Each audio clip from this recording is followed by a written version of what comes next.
You've probably felt this before. You want to change something in your life, but somehow, you stay exactly where you are. Not because you're lazy, not because you lack motivation, and not because you don't know what you should be doing. Most people think change is about willpower, but the real reason you're stuck starts much deeper than that. It starts with how your brain is designed. Your brain's number one job isn't happiness.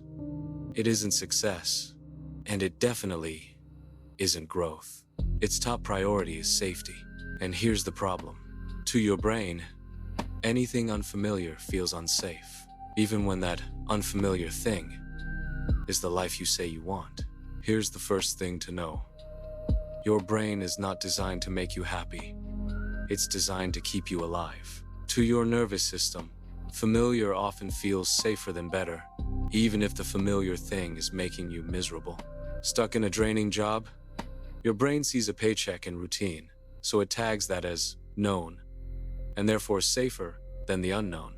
In a relationship that's not right for you, the patterns are predictable, so your brain clings to them instead of risking something new.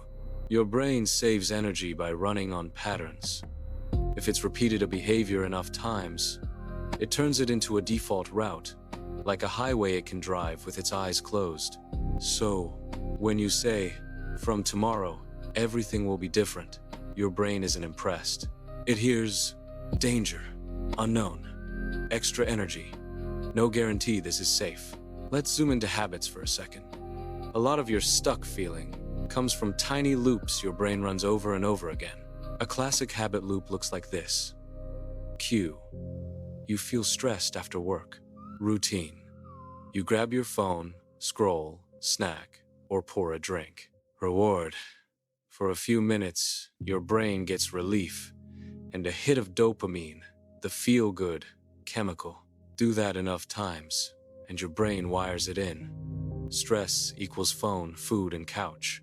It stops asking, is this good for us long-term?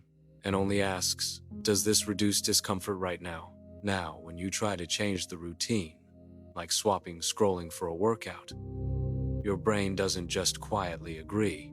It resists, because you're removing a fast, guaranteed reward and replacing it with effort and uncertainty. So you feel that internal tug of war. One part of you saying, let's go, we're changing. Another part saying, why don't we start next Monday? Here's where it gets really interesting. There's a part of your brain that loves goals and vision, and a part that loves habits and comfort. The prefrontal cortex is the CEO brain. It plans, sets goals, and imagines your future self. The habit brain stores your routines and runs them on autopilot. When you're hyped up, watching a motivational video at 11 p.m., your CEO brain is in charge.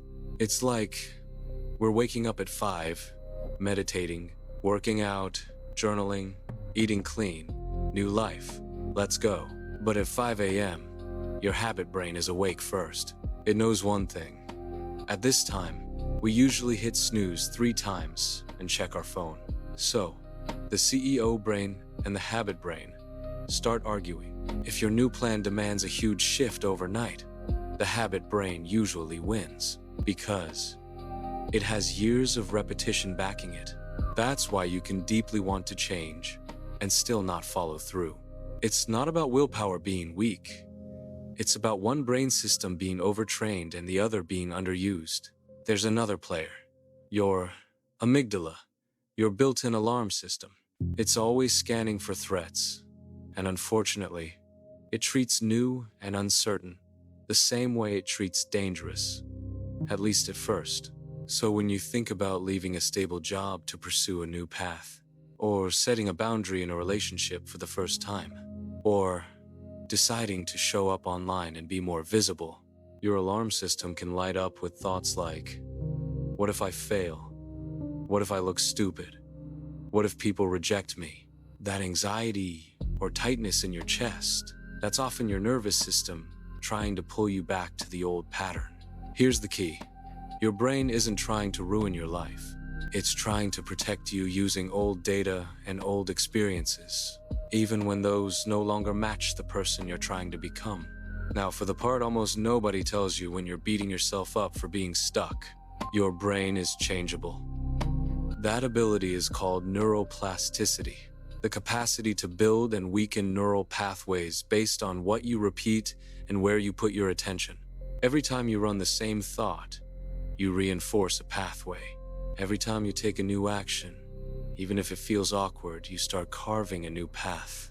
At first, the new path feels hard because it's like walking through fresh snow.